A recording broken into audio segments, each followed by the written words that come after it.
Les gens ne sont pas d'accord avec cette course à la guerre, avec le fait qu'il faut toujours payer plus, nous, tandis que les riches, les milliardaires, eux, ils échappent. Ils nous ont menti pendant des années. Ils ont dit, on n'a pas d'argent, on n'a pas d'argent. Et maintenant qu'ils veulent acheter des armes, ils trouvent des centaines de milliards tout d'un coup. Les 90 milliards qu'on a prêtés à l'Ukraine, qui vont payer ça? C'est les travailleurs de l'Union européenne ou pas? Pour l'instant, c'est ça l'option, oui. Bonjour, aujourd'hui on commence l'année 2026 avec une nouvelle vidéo. Et pour cela, on vous remercie, on vous dit d'abord bonne année.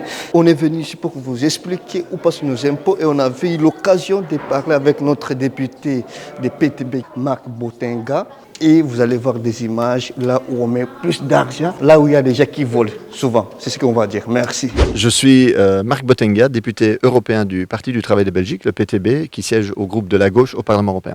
Donc, on a plusieurs questions. La première question consiste à savoir, au vu des dépenses de l'Union européenne en global, est-ce que c'est une bonne idée que la Belgique se retire ou pas? Devait se retirer ou pas? Mais ce qui serait bien, c'est d'avoir une rupture fondamentale avec ces politiques européennes qui font toujours payer les gens, toujours les travailleurs qui doivent payer. Le problème, c'est que si la Belgique sort toute seule, elle va être isolée, elle va être encerclée par l'Allemagne, la France, les Pays-Bas, et donc toute seule, elle va pas s'en sortir. On l'a vu un peu avec la Grèce. La Grèce a essayé d'avoir une politique différente en 2015, il y a 10 ans. Et donc moi, ce que je pense, c'est qu'on doit faire aujourd'hui, c'est créer un mouvement puissant européen dans différents pays, qui puisse vraiment dire à l'Union européenne et à ses politiciens européens, basta, on ne veut plus de ces politiques. Il faut dire, les politiques qu'on a en Belgique, souvent, sont coordonnées au niveau européen aussi. Et donc, c'est important pour ça qu'on soit main dans la main, pas seulement au Parlement, parce que nous, évidemment, on est élus, mais surtout dans la rue. Dans la rue pour envoyer le message aux politiciens, au gouvernement, de dire, voilà, que ce soit la Commission européenne, que ce soit le gouvernement belge ou d'autres gouvernements, de dire, voilà, nous n'acceptons pas vos politiques qui font payer les travailleurs, les jeunes et autres. Ici en Belgique, est-ce que vous aimeriez qu'un jour ça se concrétise, qu'on a un gouvernement de gauche? C'est une bonne idée ou c'est une mauvaise idée? Mais écoutez, je préfère évidemment des gouvernements de gauche à des gouvernements de droite, ça c'est évident.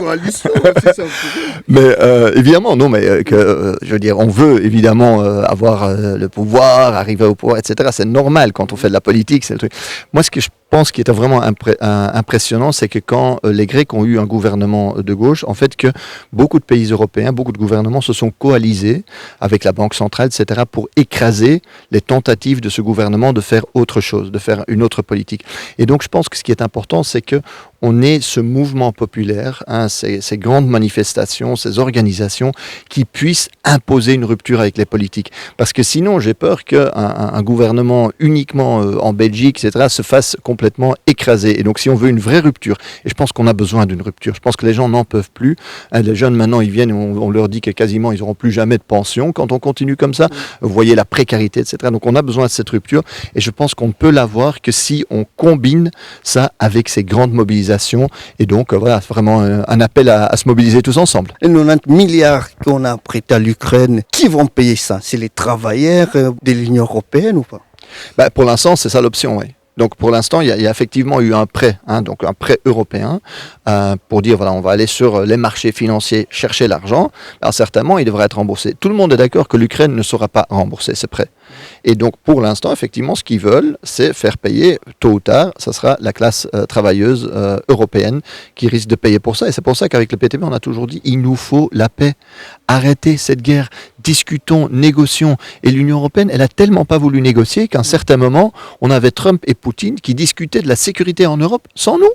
Ah non, moi je trouve que l'Europe, franchement, que ce soit l'Europe, le gouvernement belge, devrait quand même prendre l'initiative. Il s'agit de la paix sur le continent européen. Après la Deuxième Guerre mondiale, les Nations Unies, etc., pour la paix, en disant on ne veut plus jamais ça.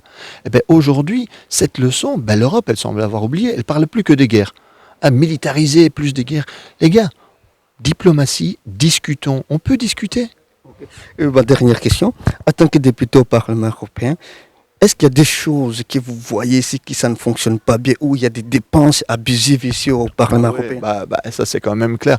Je pense déjà quand vous regardez que les salaires des députés, les privilèges des députés, les jetons de présence des députés. Donc si vous venez, déjà vous avez un bon salaire en tant que député. Mais si vous venez au Parlement, si vous venez travailler et vous signez pour votre présence, vous recevez encore 350 euros. Pour signer seulement, pour signer, parce que vous êtes là, parce que vous êtes au travail. Donc la présence c'est payé. La présence, tandis que vous avez déjà le salaire. Vous imaginez que vous êtes un travailleur, vous avez votre contrat Vous travaillez. Et alors, qu'est-ce qui se passe? Si jamais vous vous pointez au boulot, vous recevez une prime. Il n'y a personne qui... je pense qu'il n'y a aucun travailleur qui a droit à ça. En fait, je pense qu'il y a une bulle qui construisent pour déconnecter les Européens, les députés européens, ou les députés aussi dans des parlements nationaux, de la réalité des gens. Parce qu'en fait, quand vous vivez vous-même la réalité des gens, quand vous voyez que les trains ne roulent pas bien, quand vous voyez qu'avec votre salaire, vous n'arrivez pas à la fin du mois, quand vous ne pouvez pas partir en voyage, quand vous avez peur de payer votre caddie au supermarché, les mesures que vous allez prendre sont différentes, évidemment. Et donc, en fait, tous ces privilèges sont construits pour déconnecter les députés, pour qu'ils votent plus facilement des lois antisociales. Et c'est pour ça qu'avec le PTB, on dit toujours qu'il faut couper dans ces privilèges.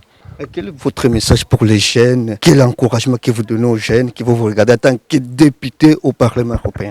On a besoin, aujourd'hui, d'envoyer un message à tous ces dirigeants, tous ces politiciens européens, qu'on n'en peut plus, que les gens ne sont pas d'accord avec cette course à la guerre, avec le fait qu'il faut toujours payer plus, nous, tandis que les riches, les milliardaires, eux, ils échappent. Non, non, non, non. Les gens, aujourd'hui, on a besoin d'investissement dans tous nos services, que ce soit l'école, l'hôpital, que ce soit les transports, que ce soit les routes. Tout ça, on a besoin. Et cet argent existe. Ils nous ont menti pendant des années. Ils ont dit, on n'a pas d'argent, on n'a pas d'argent. Et maintenant qu'ils veulent acheter des armes, ils trouvent des centaines de milliards tout d'un coup. Mettons cet argent là où les gens en ont besoin.